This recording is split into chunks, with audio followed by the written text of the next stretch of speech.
In a pivotal game for the right to home field advantage in the NFC playoffs, the Eagles somehow overcame yet another slow start to grab a halftime lead on the road.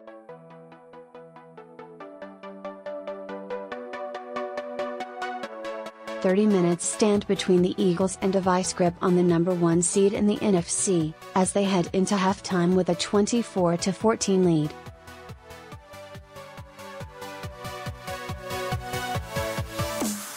The good. Philadelphia's first scoring drive of the day was all about Brent Celek.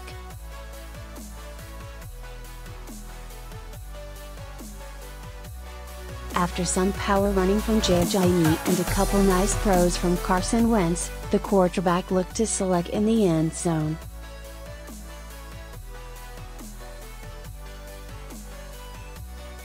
It probably would have been a touchdown if not for a pass interference penalty taken by LA, and the Eagles got the ball on the 1-yard line with a chance to punch it in.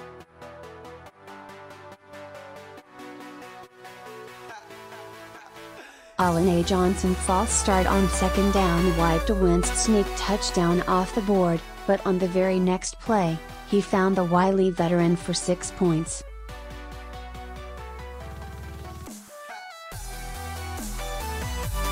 Celek certainly doesn't have Zach Ertz's athleticism or pass-catching prowess, but he's as reliable as they come.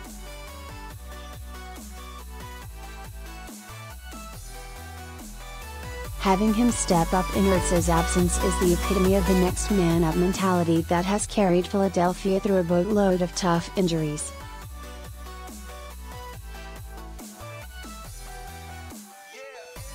He wasn't the only tight end to get involved in the first half. Unlike Celek, Trey Burton does bring some of the same pass-catching dynamism as Ertz, and Wentz floated a beauty into the backup Tate to put Philadelphia into the lead for the first time.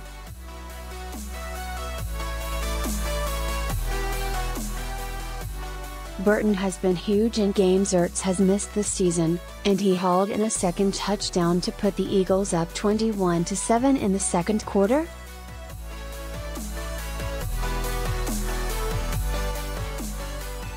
A lot of the credit belongs to the QB, of course. Wentz came up with 3 touchdowns in the first half alone and had the Eagles within yards of scoring another with time running down in the second quarter.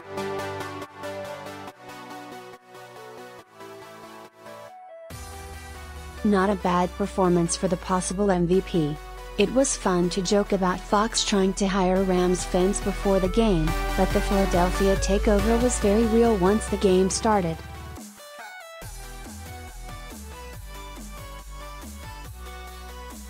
You could hear loud "defense" chants when the Rams had the ball on offense, and the tranquility that helps offenses fly at home was nowhere to be found.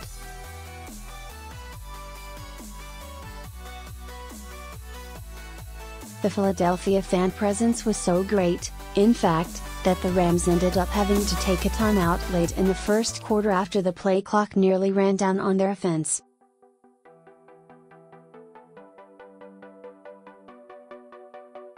This is a much different environment than the Eagles faced a week prior, and it makes the biggest game left on Philadelphia's schedule just a little bit easier.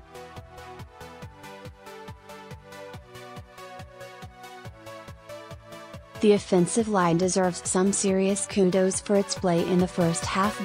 Part of the reason Wentz was able to get going was that he was consistently working from a clean pocket, and though he had to take a couple big hits to get throws off, on the whole, they gave their quarterback tons of time to operate.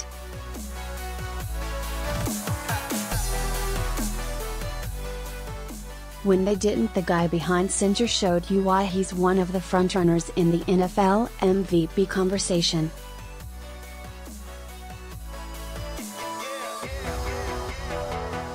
He pulled a first down out of thin air early in the second quarter, buying just enough time for Alshon Jeffrey to get separation beyond the sticks.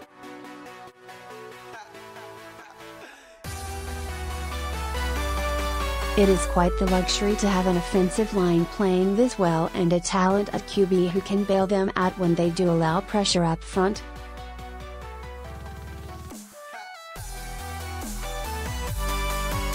Fletcher Cox was an absolute monster in the first half, and he didn't allow Jared Goff to get much of anything going from the pocket.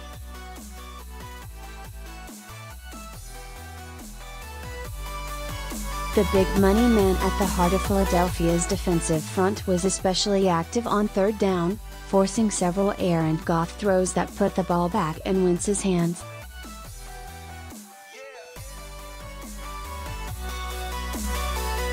It's pretty difficult to string together first downs when the big man is in your face like this.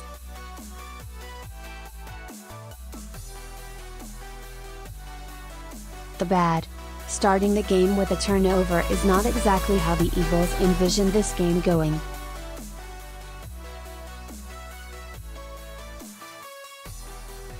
But shades of the old Nelson Agholor reared its ugly head on Philadelphia's first possession, handing the ball to the Rams in Eagles territory.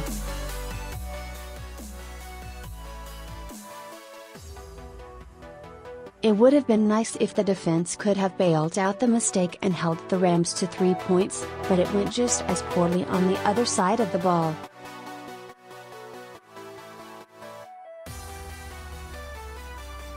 The league's best run defense got gashed on the opening series, giving up 32 yards to Todd Gurley on just 2 carries.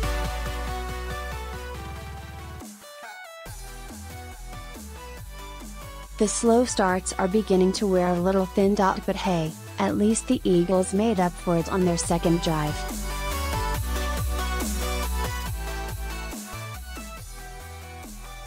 The Eagles continue to leave big plays on the field. Mac Hollins has had perhaps the most reliable hands on the team this season, but he will absolutely want this potential touchdown back.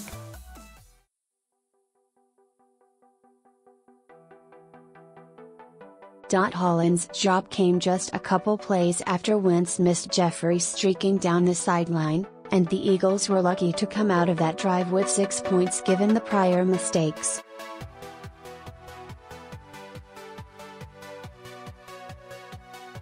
A little more consistency would be welcome. You normally don't have to say the same about the defense, but Philadelphia's other unit coughed up some huge opportunities in the first 30 minutes of football.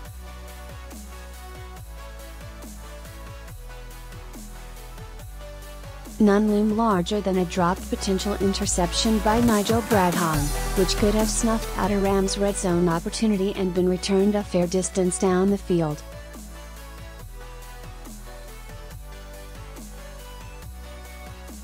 Instead, Louisiana scored on a third down throw by Jared Goff, and what could have been a chance to kill the game on the next drive was gone just like that.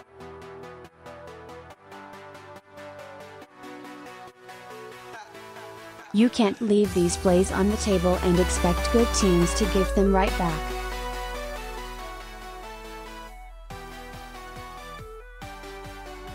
The ugly. I would like a serious explanation from Doug Peterson on why Jay Ajayi is not getting more carries than LeGarrette Blount.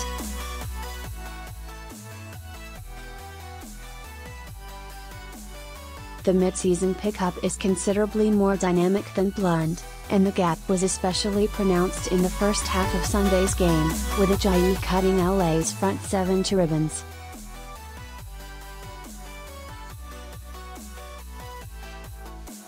His counterpart, on the other hand, couldn't get much of anything going in the first 2 quarters.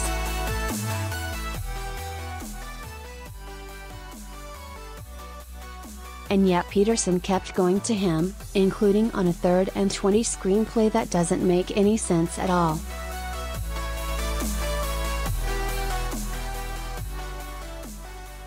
If you're going to use that play call and just try to pick up what you can, why would you use the slowest running back you have in the mix?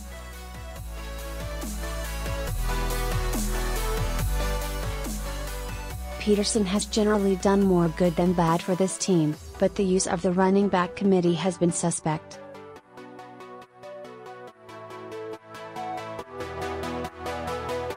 When Ajayi has 49 yards on just 4 carries, you don't have to overthink it. Give him the damn ball until the Rams prove they can stop him.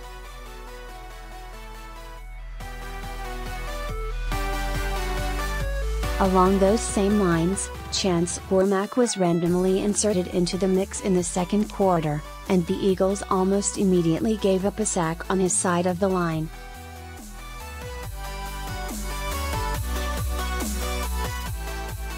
There was no official word on a Stefan Wisniewski injury, which is really the only justifiable explanation for messing with the line's chemistry in the middle of a game.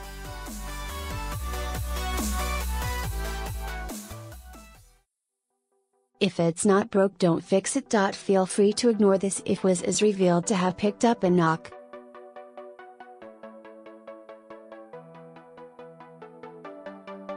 But even with injury concerns attached, Warmack stands out as particularly useless when he's asked to fill in.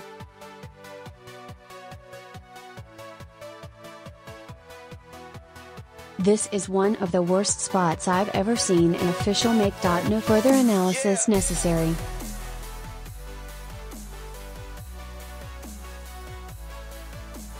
That Philadelphia had to use a challenge to overturn the play is a disgrace in and of itself.